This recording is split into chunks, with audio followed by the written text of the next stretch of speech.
Brad, I'm trying a new thing. Okay. We like new things here. I'm living life to its fullest. I got a great big mouse pad. I've been eating truck hibachi. Whoa. Hang on. This is a lot to take in all at once. I know. There's a lot going on here. How big is the mouse pad? You mean hold it up? Sure. I had to clean off the entire right side of my desk. The fact that you can hold it up on demand tells me it's not like a desk mat. It's not underneath a bunch of stuff other than a mouse. So I still have the desk mat under the keyboard because I like how it kind of deadens the sound. Oh, I thought the whole point of a desk mat was to be a mouse pad as well. It is, but this bigger mouse pad is even bigger than that. It's like, I don't know, 500 millimeters by 480 millimeters or 19.69 inches by 18.9 inches in America units. All right. Basically 2 feet by 2 feet. It's big. That's pretty big. That's okay. That's way bigger than mine. I finally bought I got a SteelSeries mouse pad a year or two ago. Yeah. After using my very old Funk pad for about 20 years. I loved a Funk pad, but it wore out the skates too often. Yeah, You had to replace your skates all the time. That was my concern, is that the abrasiveness, that the mid-aughts were a time. Look, the kids do glass mouse pads now.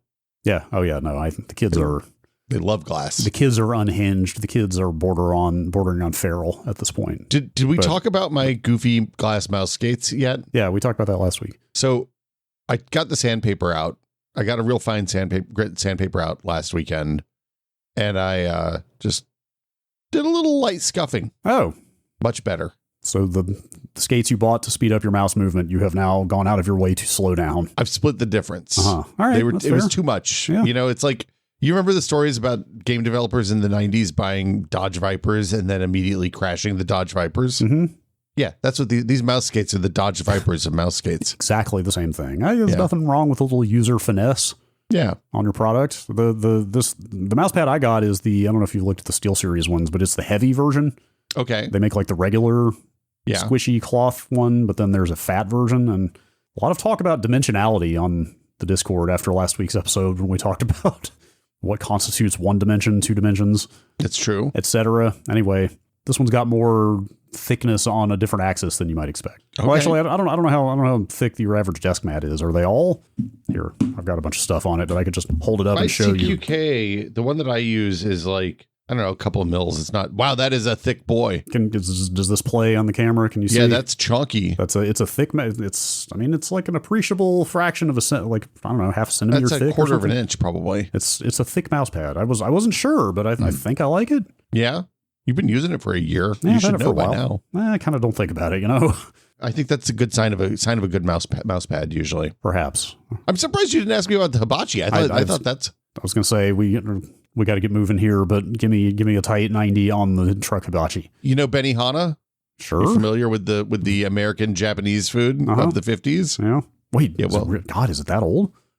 Yeah. There's a Mad Men episode about it. Them going to Benihana for the first time. We watched like 2 seasons of Mad Men, and I thought it was great, and then we never finished it. I really have been thinking about going back to it, but also that totally makes sense. Like, that's right in the post-war occupation era of cultural cross-pollination. So I guess I'm not surprised. And hey, let's take some kind of thing that maybe is a little bit Japanese and then American it up quite a bit so people will eat it. Mm-hmm.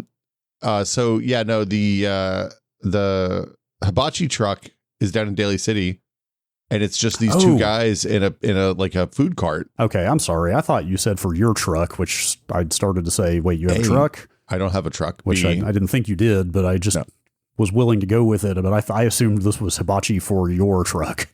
Well, I mean, look, I would get now that you mentioned that, I A, want a truck, and B, want hibachi for my truck. What if you just are on the road and you want to grill at a moment's notice? I mean, I used to have one of those little portable, like a hibachi grill, like a little guy. Mm-hmm. And then I gave it to a friend because I didn't ever use it because charcoal's a pain in the butt. But anyway, the hibachi truck in Daly City owns. Highly recommended if you're in the Bay Area. All right.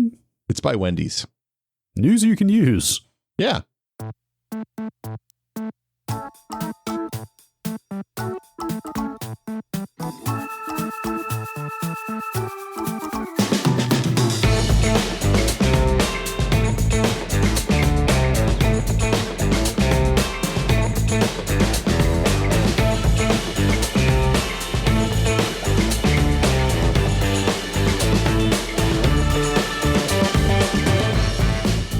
Welcome to Brad and Will Made a Tech Pod. I'm Will. I'm Brad. Now I want more hibachi. At this hour? Look, breakfast man, hibachi? I'm going to go and tell you, it's never a bad time for hibachi. The best part about the hibachi truck is they give you so much food, it's like 2 days worth of food. Mm-hmm. So you have it one day, and then the next day, it's like wild card. When do you need hibachi in your life? Do you have it for lunch? Do you have it for dinner? Do you have it for breakfast? Like, yeah, listen, many people are talking about breakfast for dinner. Yeah. The kids all love it. Who's talking about dinner for breakfast? Yeah, exactly. Like, look, there's no difference between this and steak and eggs, except for you put some fried rice under there and a little bit of sauce, and you chuck it on the griddle, warm it up. That'd be real good. What is the best dinner breakfast? Spaghetti? Oh, man. Like spaghetti at 7 a.m, or like maybe a beef Wellington? A beef Wellington at 7 a.m? No, thank you. I can't take that much. That's too rich for me. Like a slice of pizza is the classic dinner for breakfast, I think. But fair.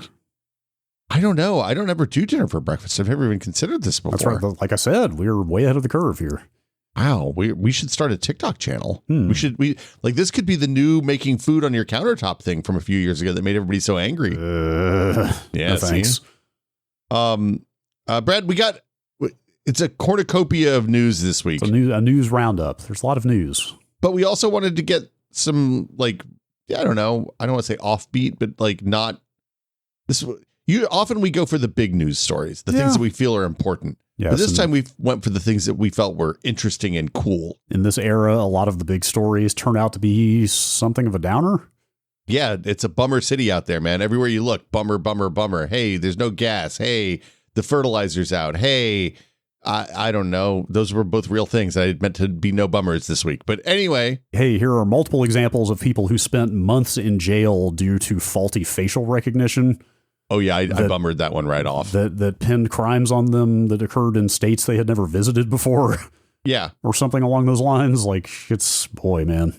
Yeah, it's bad things out there. But some things are cool. And you know what I think is cool? I'm going to start with just the top one on the list. Yeah, okay. Because I wrote at the top here, canary traps are cool. Yeah, I was familiar with this concept from my work in the game industry, but I didn't know the name for this technique. I didn't realize that the name. So there's an Ars Technica article titled "In Canada, Canary Traps Rings Shut and ID's Election Database Leak," and the TLDR is that the elections board in Alberta, in Canada, apparently the voter rolls are allowed to be released to certain political parties and stuff like that, but they're not allowed to be distributed beyond that point. And basically, some fringe group had gotten access to a complete voter roll, and because Elections Alberta canary traps their voter rolls when they release them by putting a handful of fake voters in, unique fake voters in each individual reel. And that's,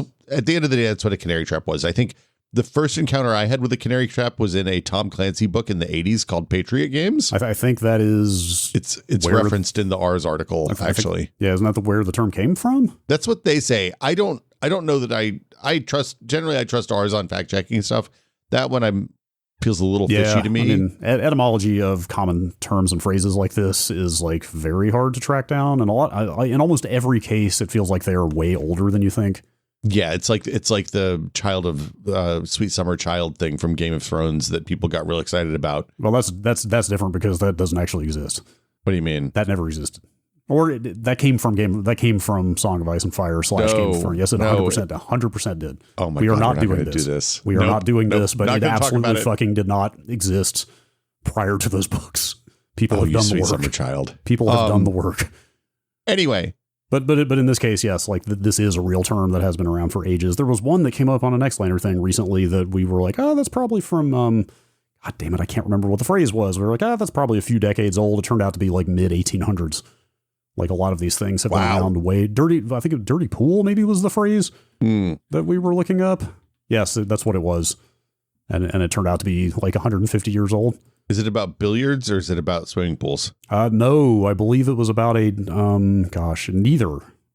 It was more of an abstract pool, a pool of a pool of candidates or something. Yes, I believe I'd have to pull that back up. But anyway, okay. People are probably still yelling about the summer child thing, so let's move on. I mean, look, I'm going to enjoy being vindicated by the comments this week, but the point is. Canary traps, the idea is you have a big long document and you move some commas around, you do a couple misspellings, you make a unique change or 2 or 3 in each document. And then maybe you do that in the kind of the sweet, juiciest part of the document so that people are likely to copy and paste or directly quote the affected area. I think that was the revelation. I mean, this would be hard to do in a fake voter roll entry. Well, except for they just put fake voters in. No, but what you're describing, the nuance to this, that was the revelation to me, was that, at least in the context of like CIA documents that use this technique back in the day, like you said, that I think lurid is the term they used. Yes. Like, you want to seed your fake information in places that will catch the eye or that are, like you said, the juiciest to make people reference them by, verbatim. Well, so the thing I didn't know about out of the canary traps, A, it's cool that the canary traps are still being used.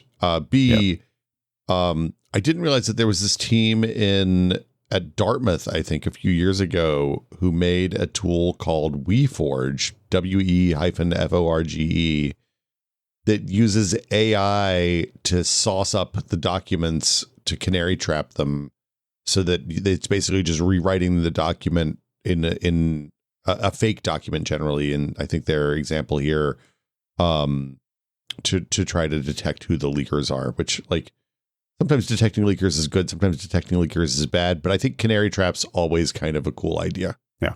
Yep. I think you've seen like gaming companies use this in everybody who has secrets that they want to keep, I think probably does. Yeah. Everybody, Apple, you see it within tech companies all the time. This reminded me of, I actually went and looked this up to verify that I actually believed something that was true and not something that was just buried in the back of my mind that I thought to be true, but was actually fake, which is the like printer tracking dots phenomenon. That's real. Which is 100% real. Yeah. There are other terms for it. I found the Wikipedia page, which is entitled printer tracking dots, but they also call it printer steganography or docucolor tracking dots, or et cetera, et cetera. But should we explain what these are? Yeah. It's the thing where each individual model of printer basically prints hidden information on its page that encodes, I assume, like the serial number and maybe some other information about which specific printer unit was used to print a document. Yeah, basically, if you're going to do some crimes, don't print it on a laser printer or inkjet printer, because they're all trackable. Yeah, it was unclear to me if it has to be a color printer. Nope. Does it not? My understanding is that every printer is infected with this. Developed by Xerox and Canon in the mid-1980s, awareness of these tracking codes became public only in 2004. Yeah. 2004, big year for surveillance. Yeah, what a weird coincidence. And stuff. 2004, huh? Mm-hmm. So yeah, that's canary traps. I thought that was cool. Yeah. A couple. Do you want to go down the list? Do you want to bounce around? Let's just go down the list here. AMD is adding HDMI 2.1 support to Linux. Yeah, that's a huge deal. That sounds very mundane, but that's actually a huge deal because they have been prevented from doing so by the shadowy consortium that controls HDMI.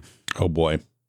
Like it sounded like it was basically like an IP thing. Like the HDMI spec is proprietary and closed and not like a publicly open thing. There's licensing attached to it, etc. And they didn't want their closed IP being implemented in an open source fashion. So they've been blocking AMD. I think did we talk about this when we talked about the Steam Machine that Valve has?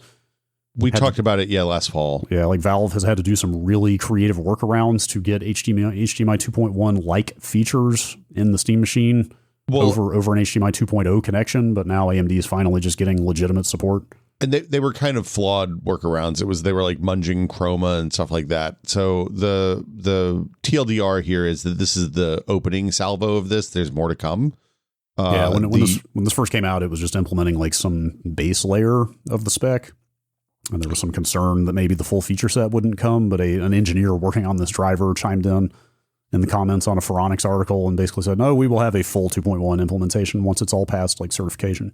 Well, and so the things that you didn't have with only HDMI 2.0 were like high refresh rates at 4K. Oh yeah, it's all the good gaming stuff. Yeah, like big the full HD.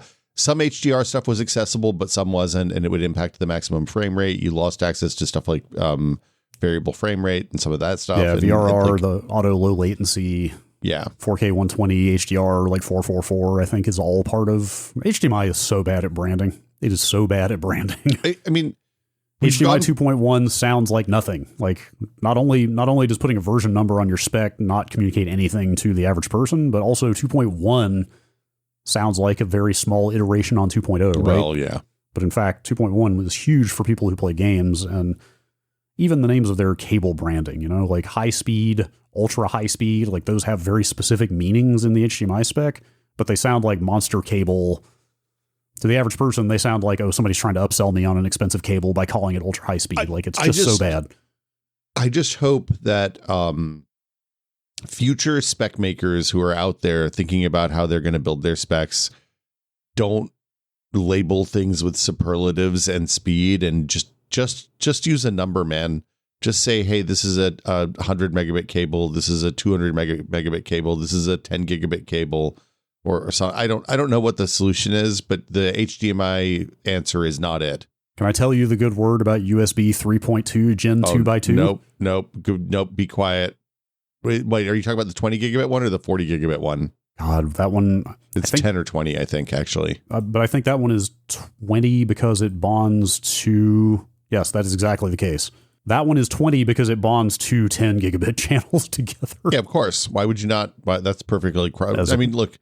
It's all bad. DisplayPort does the same thing. It's bad. Yeah, I mean, at least DisplayPort at least is open, if I'm not mistaken. I think that's an open standard. DisplayPort is open. Yeah, that's what. Versus HDMI being a closed standard. Anyway, this is good. The biggest thing, which the average person doesn't care about, they're just going to be happy that this is happening. But I would love to know what changed.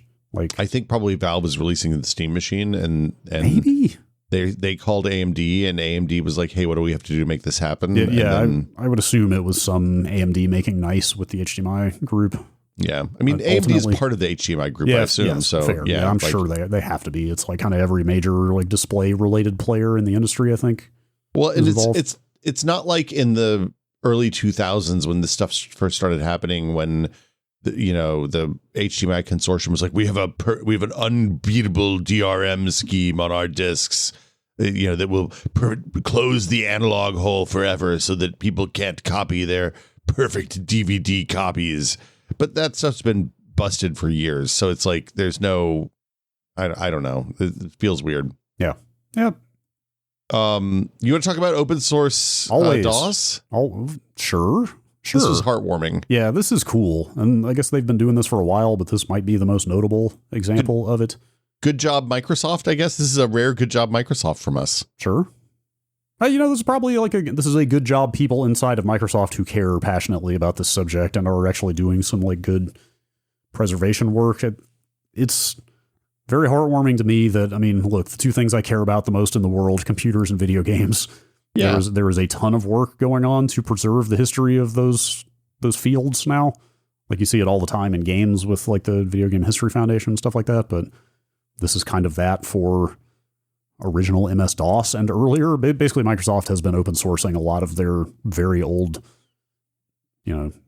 archaic code, I guess. DOSes and related tools, I guess you would say. It's been a while. I guess the last one I remember was when they open sourced DOS 4 MS-DOS. I should say MS-DOS, not just DOS. Yeah. 4.0 a couple of years ago. Which was, I think, the oldest one that they'd released before. But this new release is even older. So it's 86-DOS 1.0, which is pre-Microsoft. I don't know if you know the history there. I don't know the history there. 86-DOS is the CP/M clone that Microsoft bought and turned into MS-DOS. Oh, wow. So if you go back and look, and so CP/M was I think the reigning disk operating system on microcomputers, Yeah. Now we call them personal computers, but the term PC did not exist because that was a creation of IBM marketing. But CP/M was the operating system that was predominant, I believe, on computers it was compatible with at the time. And 86-DOS is effectively a kind of a clone of CP/M. Oh, that's wild. And that's we watched Pirates of Silicon Valley 2-3 years ago on this podcast and did a podcast about it. If you go back and watch that, do you remember that scene where, oh my God, why am I blanking on Bender, voice actor Bender, John DiMaggio? Yeah. Is playing Steve Ballmer, and they pull him out of the boardroom, and he talks directly to the camera, and he's like, the craziest thing is we didn't even have an operating system to sell to IBM when we sold them an operating system. Do you remember that? Yeah. 86-DOS is the operating system was their fix. They rapidly went and acquired and hired Tim Patterson, the guy who wrote it, Wild. To turn it into MS-DOS and provide it to IBM as an operating system for the PC. So this is, I believe, all like assembly code written for DOS before that even happened, I think. It's wild. Yeah, it's rad. The other thing that's interesting about this is that this is from a time when source code was written down. Yeah. When the assembly language was written down in big giant, like it looks almost like there's a picture in this Microsoft blog post, but it looks almost like an old paper ledger that a accountant would have used. Yes. And Tim Patterson donated the artifacts. Apparently they scanned and OCR'd the code. And it's all available on a GitHub repo now, which is pretty rad. I love looking at old code, not necessarily, I mean, I certainly can't read assembly to any degree of competence, but I love looking at the comments and stuff. Like he's got a revision history in here. Like he's straight up got dates and like February 25th, 1981, version 0.42, 32-byte directory entries added. Of course. And in version 0.6, he added Control-C exit changes. It's fun to see kind of contemporaneous information around stuff like this, I think. Can we do some archaeology here and find out when the 640K limit hit? Was that was probably after this? That was probably this time period because that was a PC limitation, I think, right? Yes, I believe that was a legacy of hardware, right? Yeah. Wild. Yeah, that ledger, they mentioned in here, that ledger is effectively, I mean, of course, they would say this because they own GitHub, but they basically liken that ledger to like a physical Git commit history. Yeah. You can basically go back through that thing and see all the changes he made and what was added when and everything. Well, so it's cool that they're doing this. The team of historians that did this were led by Yufeng Gao and Rich Sinney, who located, scanned, and transcribed the stack of DOS-era source code listings from Tim Patterson, who had donated them. So that's really cool. Yeah, that's neat. That whole era is really, there's some really interesting stuff there. Like CPM was written by Gary Kildall. Oh, I didn't know that. Your maybe one-time colleague from the Computer Chronicles. He was not there by the time. He had already passed, I think, by the time I was there. Oh, God, of course. That's right. I forgot. So he did die quite young, but I forgot how early that was. I think that was like mid-90s. Might have been. I don't remember, but yeah. I didn't realize that. That's wild. Yes. He wrote, he was the author of CPM and like I think actually took the whole situation with what happened with Microsoft pretty hard. I can see that. From the looks of things, you know, the operating system that was a clone of his OS became the biggest thing in the world. Yeah, that would be that would be a challenge. But anyway, yes, he became a co-host on Computer Chronicles. Anyway, old computing history is fun. Yeah. What else we got? Keychron releases CAD files for almost all of their products. This was my first encounter with this phenomenon. So I read deeper on this after I posted this last night, but it seems like their goal is to post everything. Like they're going to post all of their stuff, like literally everything they make. They've posted firmwares for years, but they're posting firmwares. They're posting the CAD files assembled. They're posting the individual component files. They're posting the circuit designs, the whole thing. Oh! When you say when you said everything, I thought you meant CAD files for everything. You mean everything for everything?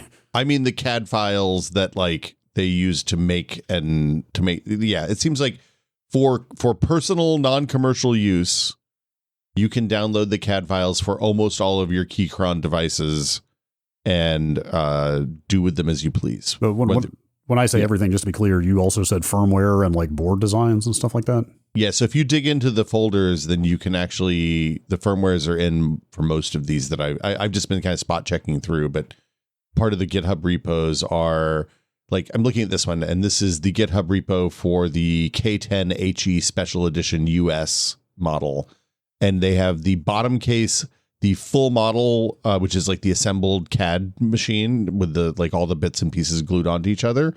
The special edition keycaps, the special edition plate, which is the thing between the bottom and the board and the switches. The stabilizer designs, the top case, the wood frame. Actually, I don't know that they have the board designs here. That would make sense that they're not sharing that.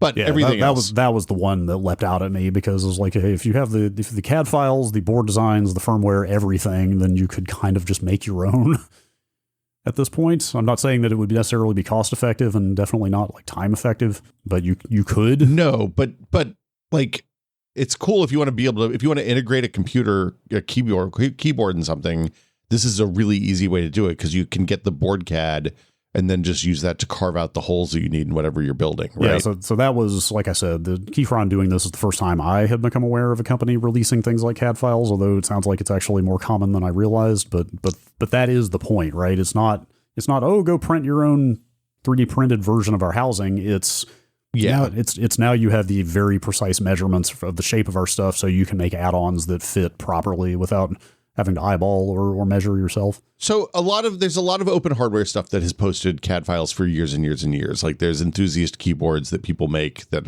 have been around for forever. Yeah, and it makes more sense when it's like homebrew. You know the way mechanical keyboards started as a community. Yeah. But I guess it's a little more notable to me when a large company that makes a lot of money selling products does it. So 3D printer people have done this for a long time. Even the big, like Prusa obviously post all their models and firmwares and board designs and everything for everything because it's all open hardware.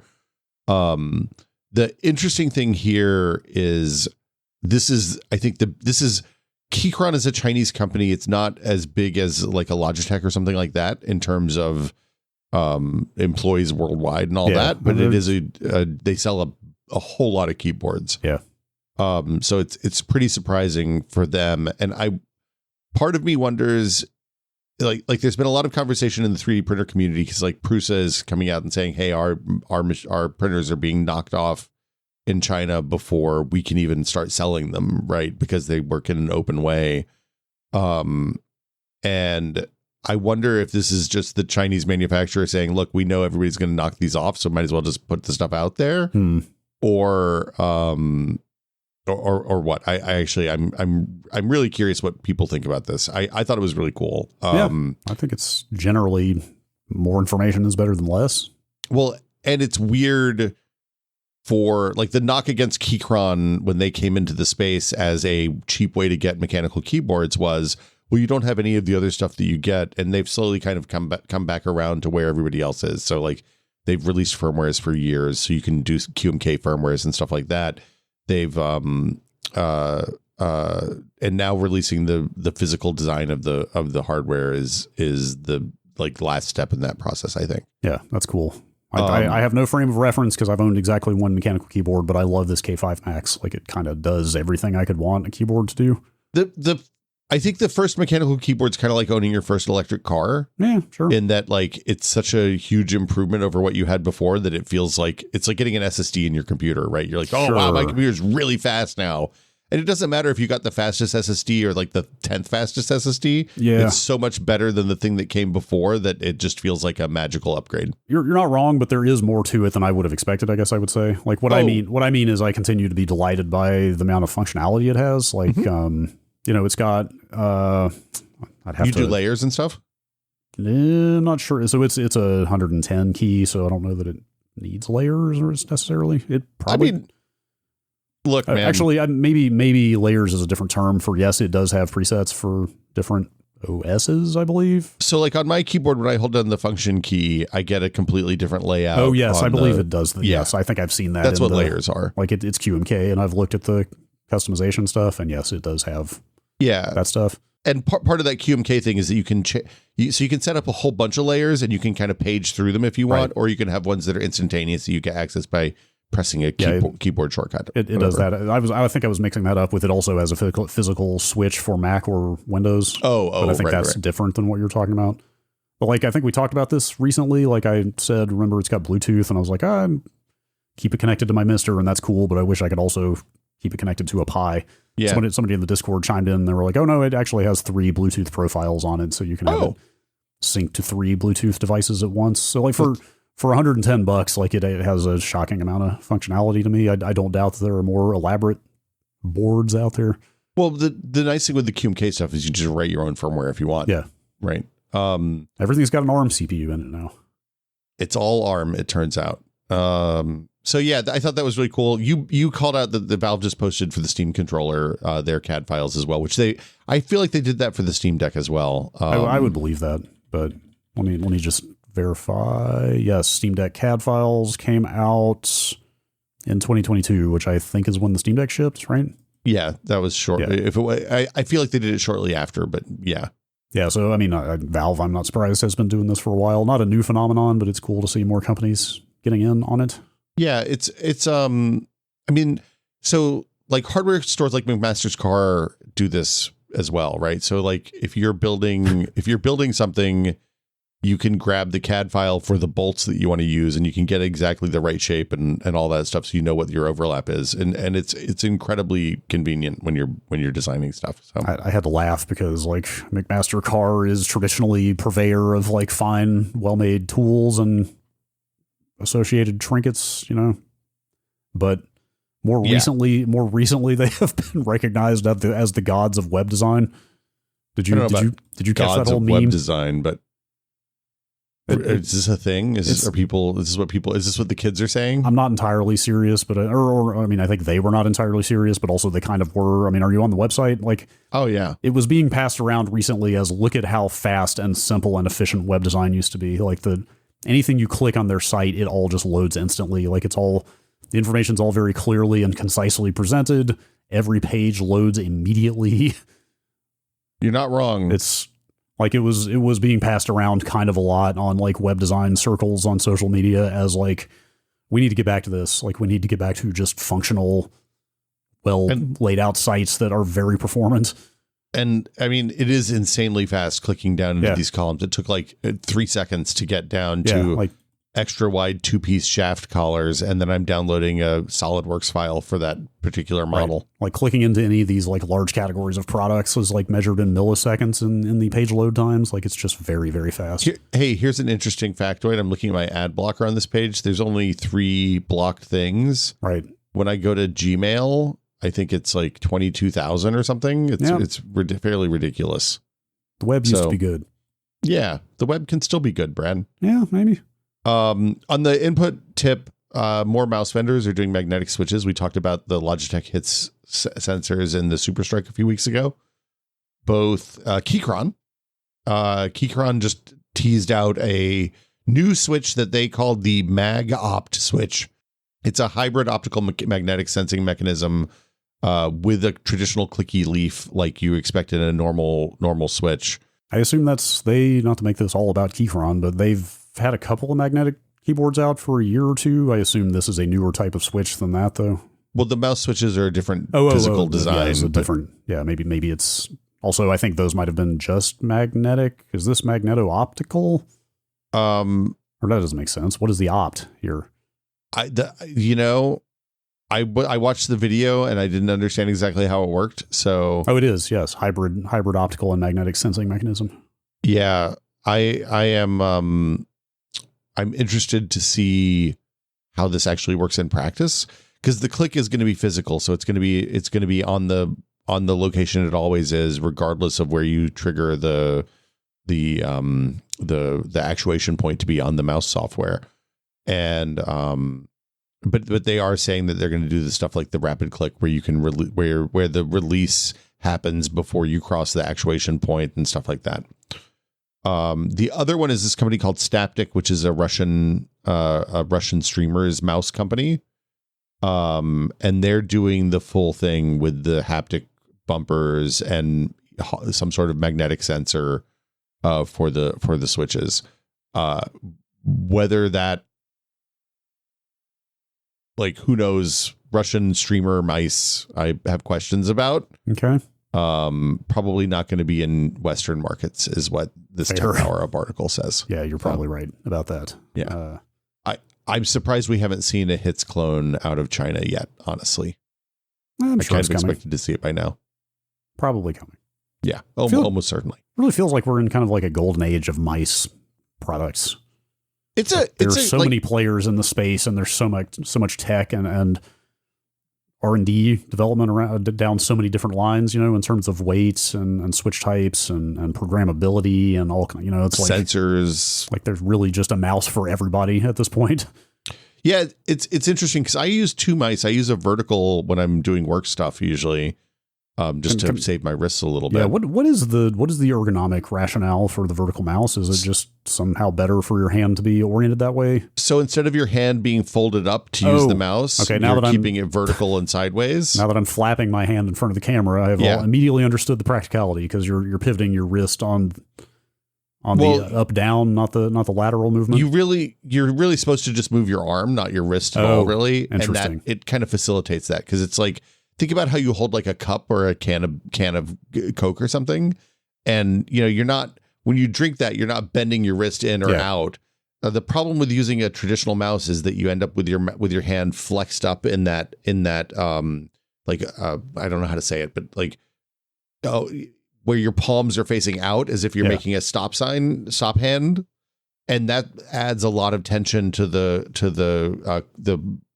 channel, the carpal channel, where the ligaments that control your fingers go through. And so when you bend up, you're adding stress and friction to those. If you do the vertical, then you don't do that as much, so you can click more, basically. Yeah, that makes sense. I've been using wrist rests for keyboard and mouse for 20 years to try to basically force yourself. The goal is to keep your hand parallel with your forearm, right? Yeah. I use a wrist rest when I'm using the normal mouse as well. So, but sometimes it's nice to just have the hand resting on the mouse pad. It does funk up the mouse pad more, though, which is undesirable. Yeah, you find little bits of like rubber from the base or fibers all over the place. Hairs and dead skin and all sorts. People are gross. But they sure are. Yeah. How often do you clean your desk? I don't want to talk about that. I'm uncomfortable with this topic. Okay. I used to be on a once a week, like full dust and wipe down of the desk. Yeah, I'm on a similar cadence. I'm roughly every 2 to 3 weeks now. I haven't seen parts of my desk in probably 2 years, Brad. All right. Well, mainly because there's a big giant, there's a cutting mat on one side. Basically my desk is covered in rubber at this point, is the TLDR. Yes, that could be a problem. Yeah. Do you want to talk about Wildcat Lake? I'm excited about this. Yes. This is some hot biz. This is my big one. It happened. Dude, you and I have been waiting for this for like, I don't know, 2 years now, it seems like. I was going to say, I think I've been talking wistfully about Wildcat Lake for like 2 years now, and that's mostly because it leaked that long ago on the roadmap. Well, whatever. CPU roadmaps get out way ahead of time, so that's not... Yeah, they're not really leaks. They just post them. It's not... Well, Intel didn't post it. This was coming out of associated people around it, but in fact, Intel only confirmed it, I think, a few months ago that it existed, technically. This is downstream of Panther Lake. Yeah, it's a variant of the Intel Core 3. Can't remember what they call it. I can't remember what the actual name. Core Series 3, sorry. Yeah, the branding, the final branding, because these code names don't make it to market, is Core, just plain, dude, Intel current marketing. I'm not a fan. Look, it's all bad. All of these names are always bad and always have been. The only good one ever was the GeForce 3. That was the last time this was good. Yeah, like it's just harder. It's gotten harder to keep track of what's what since they dropped the I and all that stuff. Well, but honestly, once they start segmenting the product lines to the point that there's 55 products to serve various markets, then you're doomed. There's nothing you can do. Now, granted, I guess in this case, in their defense, Panther Lake is just a laptop SKU to begin with, so there are not like ultra and like desktop variants to differentiate from here. Well, no, Panther Lake is a soup to nuts mobile SKU though, so it's like mobile workstations, thin and lights, the whole thing. Oh, well, sure, yeah, but no big desktop. There's no like 14900K equivalent. Yeah, that we're trying to differentiate from here. But yes, these are like plain Core 3s and Core 5s. Well, it might just be Core 3. Again, it's hard to tell from this. I think this is Core Series 3. That's the main part. Yes. What I mean is there might be some upper tier parts of this that are bleeding in Panther Lake. It doesn't matter. It's the chiplet design, so they could put a bigger GPU on it for inexplicable reasons. I don't really know why they would. Yeah. So I mean, the big thing here, and again, I've been talking about wanting to build a router out of Wildcat Lake for like 2 years now.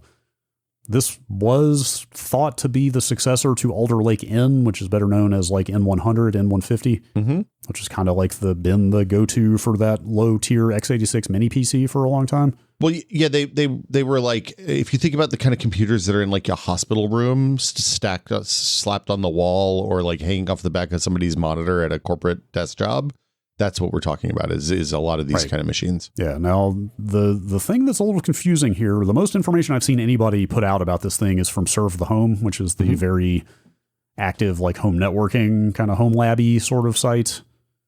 And they liken it more to a successor to Raptor Lake U. Are you familiar with that line? Yeah, that was the laptop part. Yeah. So that was the big thing here that kind of surprised me is that the rumor mill has been positioning this as like an Alder Lake N follow up, but this so far is only debuting in laptops and I guess like mini PCs that are kind of laptop tier performance. I think that's but that's what the Alder Lake stuff was as well, right? Like those was that also a laptop chip? Yeah, well, like no, Alder Lake was still everything. No, Alder Lake N specifically. Those are just the tiny 4-core or 8-core. Those were, I'm sure, destined for laptops, like cheap laptops. Yeah, I guess maybe that's where those originated. But then, like a lot of the little like kind of no name, like Chinese mini PC makers started putting those in like fanless boxes with lots of network interfaces on them to use for like home server and router type stuff. Anyway, this is actually shipping. It's got a product name now. It's Core Series 3. It's in laptops. It's coming to market. Oh, yum. The specs are exactly what's been rumored for like a year now, so I don't know if we need to get too much into that stuff again. It's 2 P core. Well, the basic, like there is one SKU with only 1 P core, but the basic layout is 2 P cores and 4 LPE cores.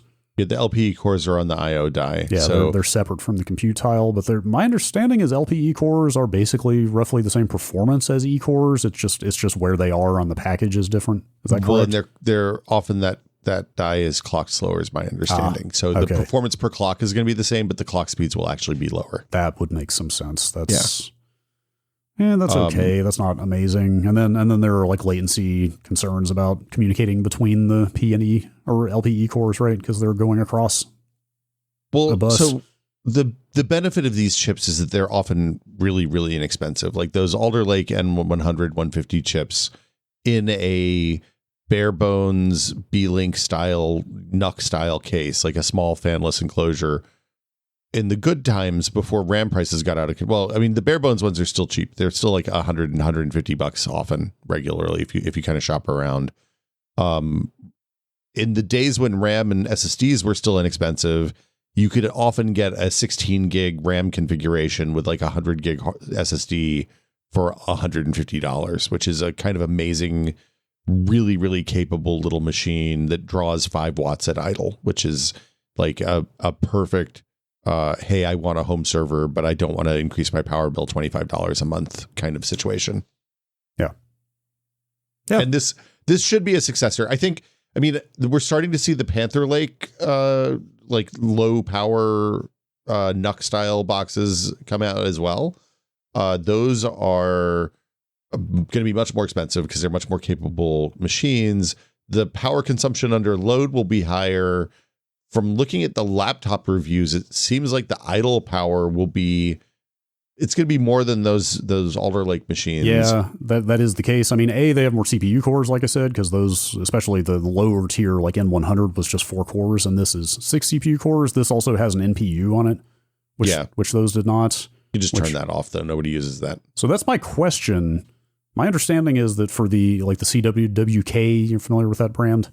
Like the little kind of no name, again, like Chinese mini PCs. Uh-huh. My understanding is that BIOS or UEFI support for those things is real flimsy. Then, so I'm wondering if you will actually be able to turn that off, because you could see an argument for, because even these LPE cores, I don't know if everybody listening has kept up with this, but the E-core space is where Intel's like most exciting kind of performance work has been going on for the last few generations. Like the E-cores are insanely fast now. Yeah, I think they're Skylake. No, they're way beyond that now. Okay. So that's what N100 was. That was based on, right. I think that was Skymont. I lose track. I think we're on Darkmont now, or maybe the generation after Darkmont. But so the N100 was roughly comparable per core to like a 6500 or an i7 or i5 6500. Yeah. And we're like 3 generations past that now. Well, so the point I was going to make is like, just running with the LPE cores on this thing, even if you can disable the P cores, you're still going to have something that for 4 cores is like insanely faster than what the N100 did, and a much newer GPU that'll do more video transcodes and stuff like, newer codecs and stuff like that. That's the big thing, is the GPU for me, because the CPU on the types of things I use this for are relatively minor. Like running Minecraft servers will take one LPE core and be fine. Running 5 video transcodes or 3 video transcodes or whatever is something that the current machine just doesn't have the GPU oomph to do. And with this, it's the XE cores are, the video engine in the XE GPU cores is really, really good. Yeah. So yeah, anyway, it's very exciting very exciting for little home servers if and when that happens. Again, this is like very much being positioned as a laptop chip right now. Like, in fact, all the benchmarks you're seeing out there are comparing it to things like the MacBook Neo. Mm-hmm. Like, that's the product category this is being positioned for. So it does remain to be seen if this trickles down to the mini PC area. I did find a random comment on the big giant, like 200-page Serve the Home forum thread about the N100s as home servers. Somebody had said they're getting very hard to buy now.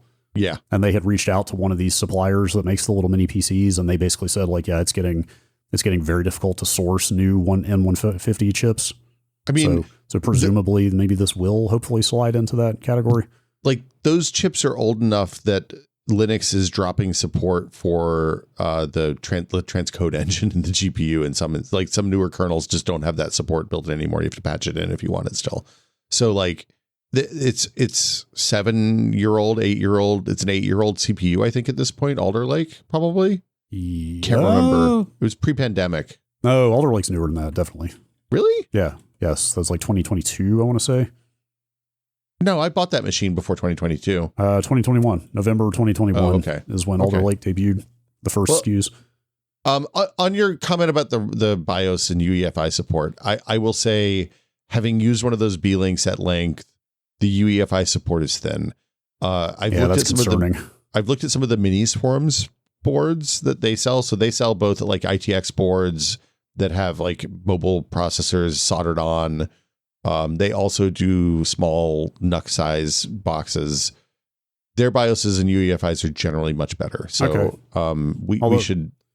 The problem there for my very particular brand of perversion is that they are probably not putting configurations together that are what I would want for like a router. That's where you're kind of only seeing on AliExpress, that type of thing. You want like the four like a switch built in and all that stuff. Frankly, I just want 2 SFP plus ports, and that's it. I want. Well, that is a specific brand of perversion, and there are plenty of N150 machines out there that have that. Yeah. And I mean, they'll have like 4 2.5 gigabit ports as well, RJ45. If you want it, but like I want 10 gigabit in, 10 gigabit out. That's all I need for a router, but so I don't know if that's likely to show up from a company whose kind of BIOS support you can trust, but yeah, I wonder, like, I almost wonder if you're not making a mistake by just buying the Alder Lake one for something that's as low power requirements as a router. Well, again, now you can't. Like, now they're very hard to find, and like $150 more than they used to be or something. Oof. So it's like a basically end of life platform that you'd be paying through the nose to get if you could even find one now. Yeah, that's true. At this point, I maybe kind of wish I had just bought one 2 years ago. I mean, there's a lesson there. But my router still works fine, to be clear. Like I would gain 0 new functionality by having a better router. I'm just mad that it's not supported anymore, that they kind of dropped support for it very prematurely. Like, my router's running Linux kernel, I think like 4.7 or 4.9. Jesus. If that tells you anything, like it's running a stack that has been end of lifed and not supported for like 5 years now or something. Oh, that's scary on a router. Yes, that's why I'm kind of a little antsy to replace it with something else. It's time. Speaking of that, that's the end of our list of topics. Yeah, we've reached time. Yes, I will say real quick on the firmware and UEFI support thing. Like, that's an interesting phenomenon of this. Like, I think it's generally a good thing that there is more types of hardware available rather than less these days. Yeah, but we're in this era of there are just so many little, when I say no name, I'm talking like companies that you've never heard of, like another space I keep an eye on is not off brand, but like third party sort of portable Switch 2 docks. Oh yeah. Like I had that Genki smart dock for Switch 1. There's like a ton of companies doing that for Switch 2 already and have been for a while. Mm-hmm. But supporting the Switch 2's video output is like a moving target. Nintendo keeps making changes in firmware It's not clear if they're doing that to try to, throw those third parties off their trail, or if it's just totally unrelated and just happens to be breaking things. But the reason I bring that up is a lot of these third party switch video adapters you'll find put out firmware updates, but the only way to get them is like some reset era thread where somebody is like, hey, I contacted the company support and they sent me this Google Drive link and here it is. Look, and it's like, oh, I'm just going to go download this random zip from a Google Drive and run the executable on my PC to update the firmware on this dock. Or maybe I'm not going to do that. You know what I mean? Like, it's the nature of hardware support for these like cheap little no-name devices that do weird edge casey functionality is getting real Wild West. Let me tell you about my fingerprint sensor. Uh-huh. So I bought a chip sailing CS9711 based fingerprint sensor. I glued it up under my desk so I could just tap it. It works great in Linux. I had to install a special driver for it. But in Windows, it didn't work. And when I dug down to it, the hardware IDs, it had the right hardware IDs and everything. But in order to get the driver to install, I had to go to the Microsoft Update catalog with the USB ID and put the hardware ID in and run the search and download the file and unpack it and manually install it before it would work in Windows. Okay. And like, I don't know why Windows Update doesn't just do that, because it's like the Microsoft Update catalog, it's all there. But when you buy weird stuff from Temu, sometimes you have to jump through some extra hoops, I guess, is the answer. But now that did at least come from Microsoft, correct? Yeah, I first installed a sketchy one from a Chinese website, and I was like, I don't know if I want to install this. So that's maybe less fine. Like, at least if you know the provenance of the thing you're installing is from an official company, that's one thing.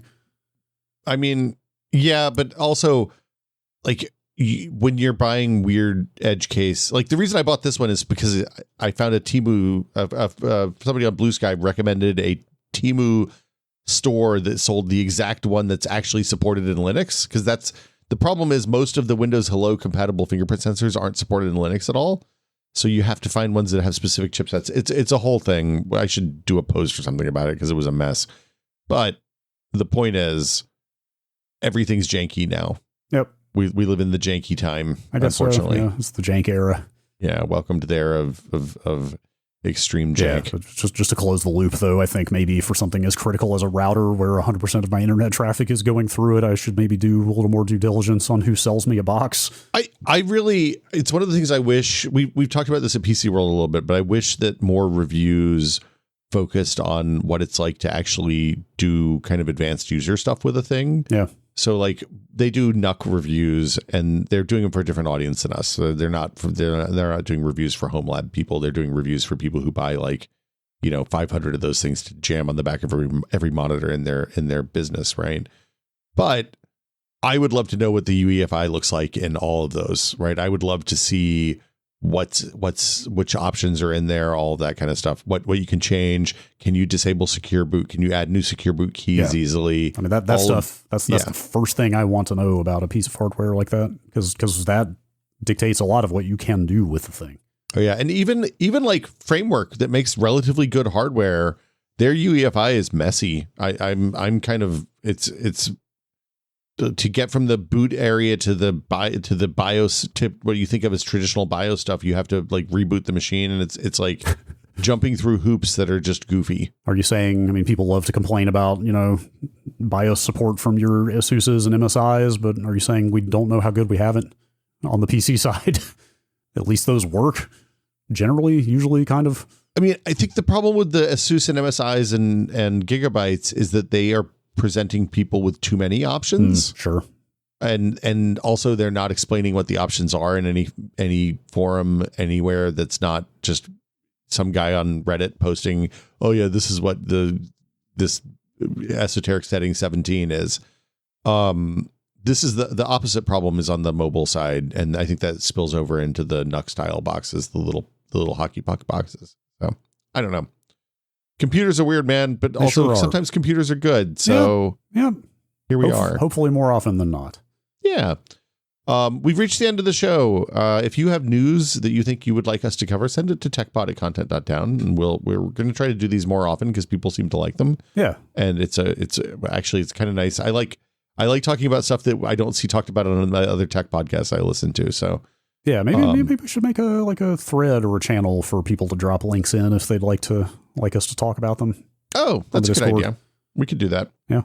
But anyway, we're listener supported. We wouldn't be here without you, all the listeners. So if you would like to support the show, if you enjoyed the podcast, we would really appreciate your patronage. You can go to patreon.com/techpod, and where for $5 a month, which is, let's see, I bought a burrito the other day, and that was a third of a burrito down in Northern California. Yep. Yes. A fully loaded burrito around here is now pushing $20. Yeah, but like $15 plus tip usually. So anyway, yeah. So for $5, you get access to the Discord, you get access to the monthly patron exclusive episodes, and you support Brad and me. So we get to keep doing the show, which we like and we appreciate. It keeps us eating burritos.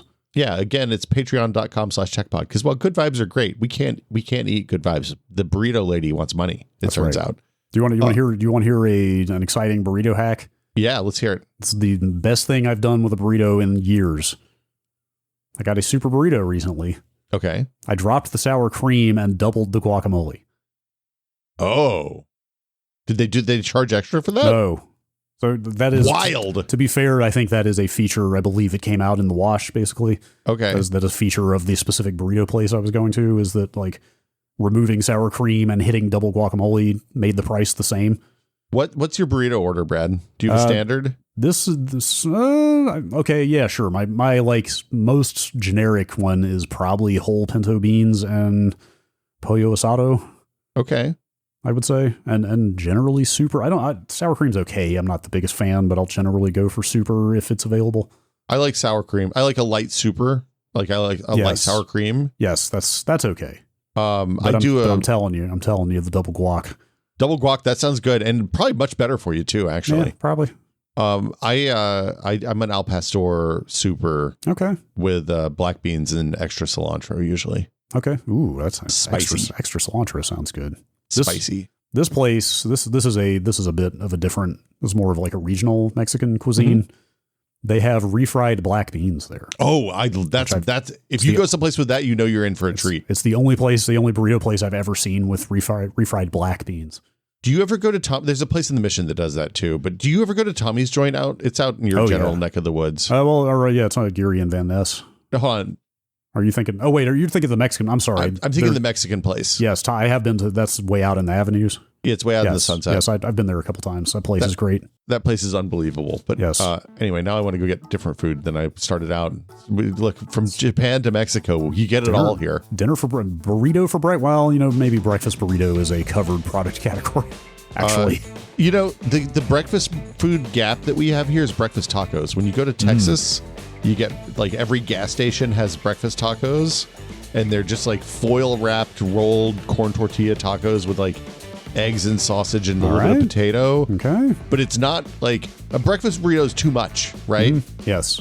Like the 2 breakfast tacos, perfect amount of food. It's like eating a chicken biscuit, basically. Okay. Highly recommended. Sold. We'll be back next week. Again, thanks everybody for supporting us on the Patreon. Apologies if we made you hungry this week.